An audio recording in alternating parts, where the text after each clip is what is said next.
Note card 37, continuing with our idea of increasing and decreasing, but now we're going to talk about intervals. So basically how to find these things algebraically instead of from a graph. So let's jump right in to problem number 1. So problem number 1 gives us f of x, and it asks us to find the intervals on which the function is increasing or decreasing. So going back to last night's video, we talked about how if the slope or the derivative is positive, so if f prime of x is positive, that means that we're increasing, right? And if f prime of x is negative, that means we are decreasing. So we're going to use that idea here. We also know that the thing that the times that we change from increasing to decreasing, if I'm changing from increasing to decreasing, I must have some kind of maximum. If I'm changing from increasing to decreasing, I have a minimum. So going back to note card 34, when we found maximums and minimums, we know that we have to find the critical points or critical numbers. So that's our first thing that we're going to do here. So when you're asked to find increasing and decreasing intervals, we are going to start by finding the critical numbers. To find the critical numbers, I know that critical numbers are where the derivative equals 0. So let's take the derivative here. We would have 3x squared. This 2 is going to multiply times the denominator and cancel out, so I'll have minus 3x. And I want that to equal 0 to find the critical numbers. So I'm working on step number 1 right now. Okay. Then these both have a 3 and an x, so I'm going to factor those out and be left with x minus 1 equals 0. Then I'm going to set these both equal to 0, which means that I find x equals 0 and x equals 1. Okay, so I just did step number 1. I found the critical numbers. Now we're going to look at our test intervals. So this is where we draw our number line. Okay, so I'm working on step number 2 now, drawing our number line. The numbers that go on my number line are my critical points. So I'm going to put 0 and 1. Okay, and then I'm actually going to test these. Remember, by increasing and decreasing, I care if the derivative is positive or negative. So I'm actually not going to plug into the original for this one. I'm going to plug in to my derivative. Okay, so I'm going to plug in a number that is less than 0, or to the left of 0 here on my number line.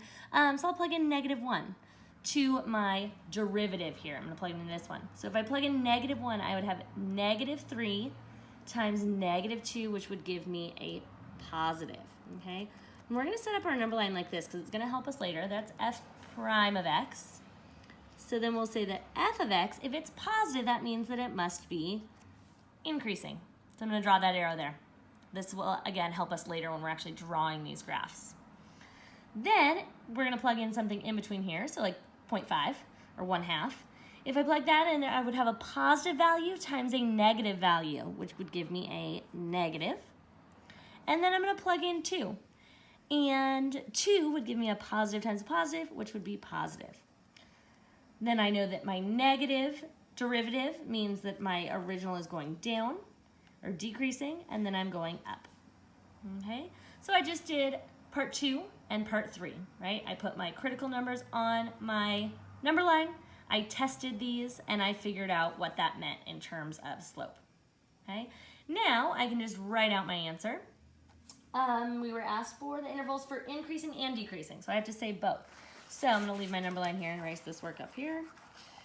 And so we want to look for if it's increasing, we're looking to see where I have a positive slope. So positive slope, I don't have a boundary here, so it would be from negative infinity to 0. And I've got another positive place here from 1 to, and again, no boundary, so it must be going to infinity. And then decreasing, I want to look for the places where I have a negative derivative, or negative slope, which would be from 0 to 1. All right, I would encourage you to try this one on your own before you keep going. See how far you can get. So pause your video, try it, and then come back. All right, so we want to find, problem asks us on which intervals is f increasing, looking at number 2. So I want to find where f is increasing, which means I need to take the derivative because that's asking me about slope, derivative slope. So I would have 4x cubed plus 2x, minus 2 would go away. And I want to find the critical points, or where this equals 0. Now I can factor this again. I would have a 2x squared, and 2x in common, not x squared, 2x in common, I would get x squared plus 1 equals 0. And then I'm going to set both of those equal to 0. I would have 2x equals 0 and x squared plus 1 equals 0. Okay, this could never happen, right? I can't plug in any number that would give me a 0 here, any real number. We're not going to work with imaginary here. So that would not give me anything. This would give me a critical point at x equals 0. So the next step then is to draw my number line. I'm going to draw it down here. And remember, the critical point goes on that number line.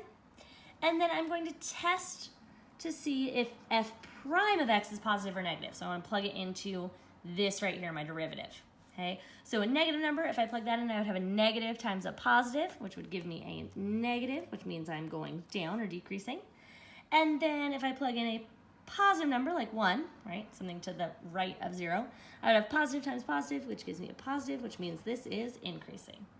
Okay, and then my problem asked me where it was increasing, so this is the area that I care about. It is increasing from 0 to no boundary there, so infinity. Number 3, we've got an e involved, all right? But same process, we're asked again, where is it increasing? So I'm going to take the derivative. Right here, I have the, oh, this marker's dying. I have the, which rule is it? Yes, the product rule. Sorry, those marker colors look kind of similar. But yes, I have the product rule happening there. So I want to do the second times the derivative of the first, so times 2x, plus the first times the derivative of the second, and I've got chain rule happening here because this is not just negative x. So remember when we do chain rule, we do the derivative of the outside, which derivative of e to the x is itself, right? Remember our differentiation plague where he was the lone survivor, he never changed, right? E to the negative x, but then we have to multiply times the derivative of this exponent, which would be negative 1. Okay. Now, we're going to simplify this big mess. We've got 2x e to the negative x minus, because we've got this negative 1, minus e to the negative x times x squared minus 3. Okay, and I need that to equal 0. All right, this looks a little odd. We will need to factor it, so we can set both factors equal to 0. So think about finding a greatest common factor. I would have my greatest common factor here, both terms have this, okay? So I'm going to take out e to the negative x. What's left is 2x minus, and then I'm going to distribute this negative sign to these two pieces. So minus x squared plus 3 equals 0, okay? Then I have e to the negative x equals 0, and I have negative x squared plus 2x plus 3 is equal to 0. Okay. Moving on from there, whoops, I'm going to take this and figure out what that is. For me, it's easier to factor out. I don't like having that negative in the front, so I'm going to factor a negative out there so that we get negative times x squared minus 2x minus 3. That just makes it easier for me to factor it. Now I can see that two numbers that multiply to be negative 3 and add to be 2, I would have x minus 3 times x plus 1 equals 0. So I'd have x equals 3 and x equals negative 1. So those are two of my critical numbers. Okay, and then remember I also had this, this guy here, this e to the negative x equals 0. So I'm also going to do e to the negative x equals 0. This is like saying 1 over e to the x, okay? But e to any derivative, nothing's going to make 0, or sorry, to any exponent is going to make 0. That's impossible. So this is not going to give me any critical numbers, okay? So now I'm going to put on my number line. I am going, here's negative 1, and here's 3. And I want to plug into my original derivative up here, which was this thing right here. So if I plug in negative 2, I would have e to the positive 2, which is going to be some positive number. We don't need to know what. So e to the positive 2 times, this would be negative 4 minus 4 plus 3. So that would be a negative. So positive times negative is a negative. If I plug in 0, I'd have e to the 0, which is 1, times 0, 0, 3. So that must be positive. And then if I plug in something over here, like a 4, I would have 1 over e to the 4th, but that would still be a positive value, just be a small positive value. And then if I'm plugging in 4, I would have 8 minus 16, so negative 8 plus 3, that's going to be a negative value. Okay? So don't stress too much about the actual numbers. You're just thinking about negative and positive relationships here when you're filling this in. Okay? And then so let's draw our arrows. That means that our original is negative, positive, negative, and we were asked where it is increasing, so it must be increasing from negative 1 to 3 because I'm looking at my positive values. Last one before we skedaddle off to other things. We are going to do this problem number 4. Again, we are asked where it is increasing or decreasing. So hopefully we know those steps by now. We need to find the critical points, take the derivative. This would be 2/3 x minus 2 to the negative 1/3 times the derivative of the inside, but that's just going to be 1, right? So I'm thinking about my chain rule, but I don't actually need to multiply times 1. Now I want where that equals 0 or undefined, which is going to come into play here, okay? So I'm going to rewrite this in a way that makes more sense to me. I would have 2 over 3. This negative, remember, means that this goes to the bottom, and the 1/3 means that I have the cubed root here of x minus 2, and then that has to equal to 0 on the top or 0 on the bottom, okay? 0 on the top is never going to happen, right? 2 will never equal 0. This could equal 0, though. Ooh, little fire truck going by my house, sorry. Take this, so if we divided by 3, we would get 0. So technically we would divide by 3, okay? But hopefully we're starting to see that that's not necessary because it would still equal 0. And then same thing, technically I need to cube this to get it alone, but again, start seeing those shortcuts there. That would also be 0. So I have x minus 2 equals 0, so x must equal 2 is my critical number. Now I can make my number line, and I put 2 on it, and I want to look in the derivative here to see if it will give me a negative or a positive. So if I plug in 0, I would have 2 over 3 times a negative, because 0 minus 2 would be negative, and cubed root, it would still be a negative. Okay, so this is a negative here. And then if I plug in 3, it is going to be a positive value, negative, positive.